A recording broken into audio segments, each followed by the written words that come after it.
Halo teman-teman, terima kasih masih tetap stay tune di channel Mencintai Indonesia. Saya Doni De Keizer alias DK, kembali berbincang dengan sahabat saya yang luar biasa. Saya jarang sekali ya, dagdikduk loh ngobrol sama tamu. Wah, Satu, saya juga masa pengagum sih? Soekarno, bener. Oh, iya. Saya waktu SD itu mas, saya Hmm, sudah baca buku Di Bawah Bendera Revolusi, yes. ya kan, kemudian Penyambung Lidah. Sejarah ya. Iya, dan betul-betul Soekarno itu menjadi sosok idola saya dari kecil sampai hari ini.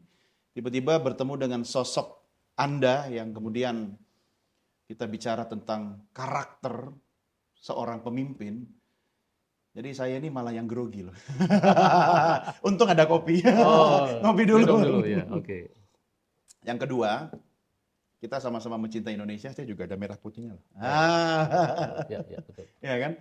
Cuma banyak orang yang katanya mencintai Indonesia itu dengan cara, ya mumpung cinta aku keruk sebanyak-banyaknya. Hmm, Nah korupsi kan, betul, betul, betul. kemarin sayang banget ya, wamen tenaga kerja itu kan Betul, betul, betul. akhirnya Ya, harus selesai betul. karirnya. Hmm. Saya minta Anda untuk mungkin memberikan semacam motivasi bagi bangsa kita. Tapi anggap aja ini sekarang lagi kampanye capres nih. Bukan kampanye capres Wow. lagi, presiden. Kan seandainya Seandainya ya. saya presiden. Oke, oke. Jadi Presiden Noto saya minta untuk menyampaikan sebuah kata-kata tentang pemberantasan korupsi. Oke. Bismillah, Monggo, siap. silakan. Bismillahirrahmanirrahim. Assalamualaikum warahmatullahi wabarakatuh. Saudara-saudara sebangsa dan setanah air. Baru saja ada musibah yang saya terima di kabinet saya. Salah satu wamen saya tertangkap oleh KPK. Bagaimanapun ini adalah peristiwa yang menampar kabinet saya. Oleh karena itu, detik ini juga saya menyerukan kepada seluruh jajaran kabinet saya, seluruh pemerintahan di bawah saya, untuk memastikan jangan ada satupun yang berpikir punya niat untuk korupsi. Saya memastikan apa yang terjadi ini adalah yang pertama dan yang terakhir. Saya tidak akan mentoleransi. Ada beberapa hal yang akan saya lakukan terkait pemberantasan korupsi, yang pastinya adalah proses penyelesaian Undang-Undang Perampasan Aset. Saya akan meminta DPR untuk mengembalikan KPK sebelum direvisi. Saya akan meminta kepada jajaran kabinet saya untuk mengundurkan diri bila mana dia masih tidak tahan godaan yang terkait dengan korupsi, atau saya akan mundurkan. Dan detik ini juga saya meminta seluruh rakyat supaya melakukan kontrol pengawasan yang ketat terhadap kinerja jajaran kabinet saya. Informasi sekecil apapun yang mengarah bahwa kabinet saya korupsi, tindak lanjuti segera. Indonesia tidak akan pernah berubah selama korupsi masih merajalela. Saya membayangkan bahwa aturan hukum saja ternyata tidak cukup. Maka perlu kiranya sebuah tindakan yang tegas di mana peraturan hukum itu memberikan efek jera, yaitu dengan hukuman mati. Insting saya tidak menemukan cara lain untuk benar-benar membinasakan korupsi di Indonesia. Saya berpikir seperti Cina misalnya. Jurongji itu pada waktu itu bilang kata-katanya sangat dahsyat banget. Siapkan 10 peti mati untuk para koruptor, dan 1 peti mati itu saya pakai kalau ternyata saya korupsi. Saya juga berimajinasi, kalau saya presiden, saya akan tempatkan peti mati itu di istana saya, dan itu pesan yang saya kirimkan kepada seluruh rakyat Indonesia, jangan pernah kamu mencoba-coba berkorupsi, mempengaruhi kabinet saya untuk korupsi. Karena saya sudah melihat sepanjang hari, setiap saya ke kantor, melihat peti mati itu. Ini mungkin terlalu romantis, terlalu mengada-ngada, terlalu kelihatannya gimana gitu. Tapi inilah cara yang paling efektif bagaimana Anda, pejabat Indonesia, bersumpahlah untuk keluarga Anda, untuk orang-orang Anda cintai. Kalau Anda sekarang mendapatkan kekuasaan, wakafkan waktu Anda untuk Republik ini. Kita semua ada ujungnya. Kita bisa dihentikan oleh sang waktu, usia kita dicabut kapan saja, dan jabatan kita juga bisa dicabut oleh si pemberi. Maka ketika Anda mendapatkan amanah ini, tolong lakukan yang terbaik. Dan itu Anda nggak perlu menunggu perintah siapapun. Karena Indonesia itu yang miskin adalah kejujuran, integritas, dan semangat untuk melayani rakyat Indonesia. Mudah-mudahan apa yang saya sampaikan ini menjadi manifestasi dan diingat oleh seluruh jajaran kabinet saya, terutama untuk diri saya sendiri. Terima kasih. Merdeka! Merdeka! Luar biasa. Gitu. Iya, betul sekali itu ya. Kalau setiap Terlalu orang... berlebih nggak, Oh, enggak. Mas Doni? Terlalu mengada-ngada nggak yang saya bilang? Agak-agak kayak orang main drama atau gimana gitu. Tapi saya benar-benar kebingungan, Mas, menerjemahkan Republik ini. Saya udah usia 57 tahun, saya sudah melewati beberapa rejim. Dengan adanya KPK kok ternyata malah makin barbar, Mas. Makin jahiliyah, Mas, korupsi di Indonesia. Ada apa gitu? Ya, itu Ya kan? yang harus dijawab. Karena memang punishment-nya sangat rendah. Ya. Bagaimana mungkin orang koruptor itu masih tersenyum, masih dada-dada gitu kan. Bahkan mohon maaf nih, malah minta amnesti, Mas. Iya. Seperti Wamen kemarin itu kan. Belum Iya. apa-apa sudah minta amnesti. Masalahnya beliau pernah menggaungkan hukuman mati. Betul. Tadi saya membayangkan gini, karena saya pernah sumpah palapa hukuman mati, saya orang pertama yang harus Iya. hukum mati. Iya. Karena saya korupsi. Harusnya begitu. Ternyata hanya di bibir saja. Ya. Itu Dan yang salah. Padahal apa? kalau dia begitu, orang akan respect, Mas. Iya. Walaupun mungkin nggak semudah juga, karena aturannya kan nggak ada kan. Tapi Iya, ketika dia bilang begitu, justru Republik ini akan bangga sama yang bersangkutan. Iya. Sebenarnya masalah kita itu apa sih, Mas? Hukumnya yang lemah atau memang tidak adanya komitmen dan integritas yang kuat dari penyelenggara negara, atau kita yang masyarakat yang sudah semakin permisif gitu. Sudah terbiasa lihat koruptor itu dada-dada, senyum ya kan. Sementara maling ayam digebukin gitu loh. Budaya sih, Mas. Budaya. Makanya kalau bicara Indonesia itu kadang-kadang ada satu statement yang bikin kita merinding gitu loh, bahwa korupsi itu seolah-olah udah menjadi budaya Indonesia gitu kan. Jadi sekarang ini lucunya kalau kita nggak korupsi malah kita tersingkirkan gitu. Iya. Karena Sudah sistematis ya. Sudah sistematis Sudah bagian gitu kan. dari sistem itu. Dan diperparah lagi memang tidak ada punishment sih ya. Iya. Orang kan mengatakan hukuman mati itu melanggar HAM. Kalau saya berpendapat gini, kayak misalnya Mas Doni naik motor di jalan ugal-ugalan dan akhirnya kecelakaan. Mau salahkan siapa, Mas? Motornya atau gimana? Karena tindakan Anda yang sembrono kan, ugal-ugalan kan. Saya pikir kalau orang korupsi berarti dia kan sadar sepenuhnya risikonya.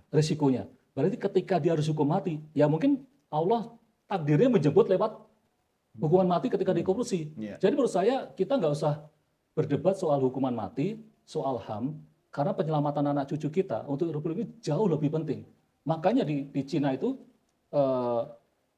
ada pemimpin yang korupsi dihukum mati karena dia bilang lebih baik saya hukum mati satu orang tapi sekian jatuh miliar rakyat Indonesia, Cina terselamatkan. Iya. Nah, kita tuh nggak perlu ragu, Mas. Nggak apa-apa kalau itu usaha yang baik. Kita contoh saja gitu lihat kan. Nggak perlu kita mencari ciri khas sesuai dengan Indonesia gitu lihat kan. Karena kita udah coba berkali-kali dengan cara begini ternyata kan nggak berdampak kan. Nggak berdampak. Jadi sebuah keharusan Undang-Undang Perampasan Aset itu juga jangan diganti terminologinya Undang-Undang Pemulihan Aset. Jadi kadang-kadang aneh kita nih terjebak pada kosakata udah jelas perampasan aset itu dirampas. Bahkan dulu aku pernah mewacanakan sampai yang ada di benak saya itu aku akan berpikir pada DPR bisa nggak korupsi itu dibuat kayak tabel karena saya orang marketing kan. Contoh misalnya gini. Kalau korupsi 1 miliar hukumannya denda 1000 kali lipat. Oh, jadi ada menunya ya? Ada menunya. Jadi nanti itu akan mempermudah hakim. Loh, hakimnya yang korup gimana?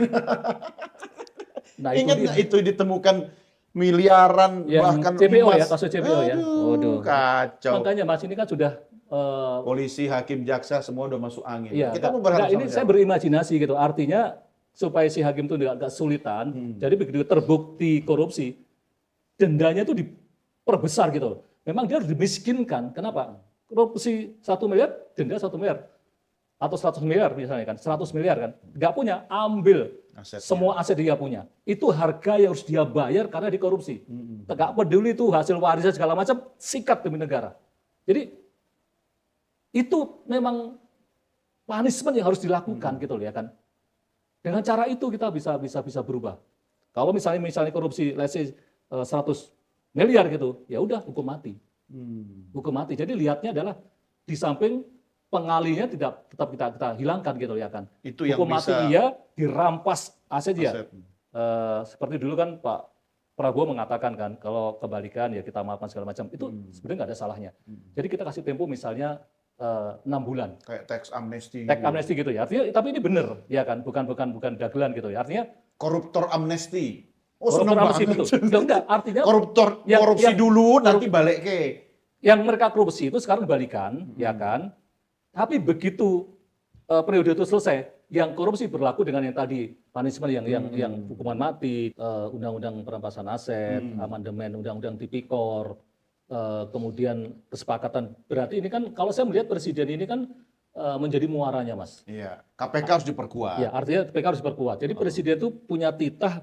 Jadi kalau dia nih, dan saya nggak perlu menyaksikan Pak Prabowo. Dalam arti kata beliau sudah memiliki semuanya. Sebagai ukuran manusia di dunia ini, nggak cari uang lagi lah. nggak cari uang lagi, ya kan. Aku yakin nafasnya beliau, etikatnya beliau itu hanya untuk Indonesia gitu. Kalau itu saya setuju. Tapi itu nggak bisa hanya dalam statement aja. Harus benar-benar menukik gitu ya kan. Termasuk membersihkan lingkungannya dong. Yes. Ya kan, betul, di betul. kabinetnya Ya. atau elit. Makanya kalau kabinet sekarang mungkin terlalu gemuk, selama itu beliau yakinin untuk mempercepat Indonesia menjadi lebih makmur, lebih sejahtera, nggak apa-apa. nggak masalah. Oke. Ada harga yang harus dibayar kan. Tapi- Tapi kalau ternyata itu beliau evaluasi dong. Kalau ternyata tidak capai sasarannya gitu kan, ya sebaiknya harus di reshuffle atau dihapus wamen itu. Karena ada sosok anak muda yang luar biasa sempurnanya menduduki 3 posisi. Jadi wamen, jadi komisaris BUMN, kemudian dari juri bicara kepresidenan. Maha sempurna itu. Iya. Itu Pertanyaan yang saya saya- incer sebenarnya. Nggak mau, Mas. Pertanyaan saya tiga-tiganya, kan ini dia dapat nih Mas. Iya, dapat gaji dari ketiga pekerjaan yang berbeda itu. Saya berharap Pak Prabowo paham dari sisi itu dulu. Jadi beliau memanai dari situ dulu sebelum bicara hal-hal yang besar. Itu menjadi pertanyaan yang menggelitik kita gitu ya kan. Ya kan, apakah betul nggak ada sosok lain yang bisa menggantikan, yang bisa fokus pada pekerjaannya? Kok dibebankan pada satu orang gitu ya kan? Karena ini tanggung jawabnya dengan negara, dengan rakyat, dengan uang APBN Mas. Iya. Nah, Duit kita itu. Duit kita. Nah, Kita kan bayar pajak. ya, simpel aja, dari contoh paling kecil itu aja Mas, menurut saya sih, ya kan. Kalau beliau bisa menyambungkan penyederhanaan, walaupun belum bisa dihapus, let's say orang yang berbeda, sehingga mereka fokus pada wamennya, fokus pada komisarisnya, dan fokus pada posisi sebagai kepala komunikasi kepresidenan. Iya. Soal itu saya akan bahas di segmen yang berikutnya Mas Nato. Tapi saya mau fokus dulu soal upaya pemberantasan korupsi tadi. Ya kan? Karena kalau kita bicara korupsi itu kan Anda tadi juga bilang ini sudah jadi budaya. Iya. Nah, budaya itu kan hasil karya karsa yang sudah puluhan ratusan tahun. Emang bisa mengubah budaya dalam satu masa kepresidenan yang sangat singkat gitu. Saya rasa bisa. Caranya? Yakin bisa. Tadi kan kita udah bahas, yaitu betul-betul ada komitmen yang kuat dari Bapak Presiden, karena dia memang sebagai pemimpin eksekutif tertinggi dan powerful kan. Iya. Ya kan, dia juga didukung oleh koalisinya. Dia cuma berbicara seperti tadi saya katakan. Kalau misalnya saya presiden, saya bicara sama Mas Doni sebagai menteri saya gitu. Nggak tahu ini bahasa yang terlalu megah nggak, saya bilang, Mas, kita ini kan sudah nggak muda ya. Ada keinginan apa nih dengan posisi yang sekarang Mas pegang gitu kan. Kita punya misi ini, idenya apa nih supaya masalah korupsi ini bisa segera kita atasin gitu kan. Ya tadi makanya punishment-nya harus kuat kan, harus hukumannya kan harus berat. Kemudian tadi saya membayangkan, saya ini imajinasi ya, nggak tahu nanti orang-orang yang ahli di bidang undang-undang bagaimana terjemahkan. Kayak saya misalnya orang marketing, kalau kamu mencapai achievement sekian, kamu dapat bonus sekian gitu kan. Iya. Tapi kalau kamu nggak dapat ini ya kamu downgrade kan gitu kan. Iya, berbasis kinerja lah. Kinerja kerja sama. Kalau kamu korupsi sekian, kamu tahu korupsi itu kejahatan extraordinary, tapi kamu lakukan juga. Lalu menteri, negara memberi sesuatu yang pantas wajar loh dari A sampai Z. Kamu mendapatkan pelayanan VVIP loh. Iya, Tapi lu masih korupsi juga, kamu tanggung akibatnya gitu ya kan. Jadi nanti kalau korupsi 1 miliar, kamu harus kembalikan 100 kali lipat. Berarti 100 miliar kan? Ada cuma 1 miliar. Apapun yang ada di rumah kamu, bawa semua. Berarti kamu harus kirim pesan pada keluarga kamu, saya tidak akan korupsi, karena punishment-nya nggak main-main. Termasuk uang warisan segala macam, itu disikat atas nama hukum tadi. Iya. Karena kalau nggak ada sesuatu yang dahsyat gitu, nggak ada efek, Mas. Ada efek ketakutan yang harus kita. Iya, saya setuju. Tapi gimana seorang presiden bisa percaya sama menterinya, sementara menterinya aja waktu dilantik dan disumpah itu atas nama Tuhan. Tuhannya aja dikibulin loh. Lah, piye presidennya? Saya ingat statementnya Salim Said. Ini menggelitik saya masih. Oh, iya. Jadi almarhum Pak Salim Said itu mengatakan, kenapa Indonesia nggak pernah bisa maju gitu kan? Ah, Dia mencontoh misalnya Korea Utara. Korea Utara itu kan juga di embargo juga ya sama Amerika. Tapi dia tetap survive karena dia ada ancaman Korea Selatan, ya kan? Terus kemudian Israel mungkin juga walaupun gimana juga bisa maju karena ada ancaman dari Hamas kan, ya kan? Dan kemudian apalagi Jepang misalnya, ya kan? Dia berkompetisi karena memang dia negara yang tidak mempunyai sumber daya yang banyak. Nah, yang kita herankan di Indonesia, sumber dayanya berlimpah. iya. Kita punya kelebihan bonus demografi, ya kan? Ya, Itu sebenarnya kenapa kita nggak bisa maju? juga itu. Ya, Iya kan? karena nggak maju juga. Ya karena sama Tuhan aja nggak takut gitu loh ya kan. Masalahnya kan itu kan. Disumpah atas nama Tuhan, tapi sama Tuhannya nggak takut. Ya udah yang terjadi seperti ini. Makanya katanya setan-setan itu udah nyerah katanya sama Tuhan. Aku nggak mau lagi tugas di Indonesia. Kenapa? Orang Indonesia lebih setan dari gue. Kan ngeri itu, Mas. Kok Anda yakin kalau Anda presiden itu bisa membuat korupsi itu berhenti di republik ini? Apa ya istilahnya? Jaminannya gitu loh. Ya mulai dari diri kita sendiri. Makanya tadi kan di samping punishment dibanding undang-undang yang berarti kita nih kita menyuarakan rencana besar ini bersama koalisi kita. Kita ajak rembukan, ya kan. Malah berkoalisi untuk korupsi bareng. Gini loh, maksud saya gini. Seorang presiden nggak usah takut. Dia sampaikan hal itu kepada rakyat karena tuannya itu adalah rakyat, ya kan. Andai kata isu besar itu dia dilempar kemudian dilawan oleh koalisinya, nggak usah takut. Kalau takdirnya mengharuskan dia harus lengser, rakyat yang nantinya akan berpihak gitu ya kan. Karena memang kita tuh dipilih tuh untuk membuat Indonesia berubah gitu loh, bukan memuaskan koalisi. Ya kan, memang Jadi harus berani. mereka harus bekerja atas nama rakyat ya. Yes, ini mungkin terlalu romantis lah ya, terlalu apa ya, katanya lu usah deh nginjek bumi aja lah, nggak usah terlalu megah ngomongnya. Mimpi. Tapi memang nggak menemukan cara lain. Makanya saya bilang, wakafkan waktu kamu, energi kamu untuk membuat Indonesia lebih baik. Kalau kamu nggak siap, mendingan kamu mundur. Letakkan jabatan itu. Tapi yang terjadi kan jabatan itu menjadi simbol euforia kan, menjadi kalau orang Jawa tuh rapat-rapat itu disubyo-subyo gitu Mas, dielu-elukan gitu. Jadi simbol kemewahan gitu ya kan. Walaupun di balik itu dia harus tekuk lutut gitu loh, ya kan. Aku tuh kepingin merindukan ada seorang menteri, bukan berarti jelek kalau dia nggak satu visi misalnya. Tapi kalau memang dia visinya bagus dan ternyata tidak didukung oleh misalnya DPR atau nggak apa-apa. Aku pengen orang itu berani meletakkan jabatannya. Saya mundur daripada saya mengemban amanah ini. Ternyata saya tidak bisa mengeksekusi, bisa menjalankan. Ya kan. Jadi ini saya ingat ada salah satu. Mas, kita harus mundur dulu. Ikhlas. Saking seriusnya ya. Seru kalau kayak gini ya. Luar biasa ya. Saya jadi penasaran ingin mengeksplor semua yang ada di kepala Anda, termasuk pikiran-pikiran tentang bagaimana mencintai Indonesia ini. Tapi kopi saya sudah mau dingin. Kita ngopi dulu. Ya. Nanti kita lanjutkan lagi di segmen berikutnya. Pemirsa, teman-teman sekalian, tetap saksikan kami mencintai Indonesia.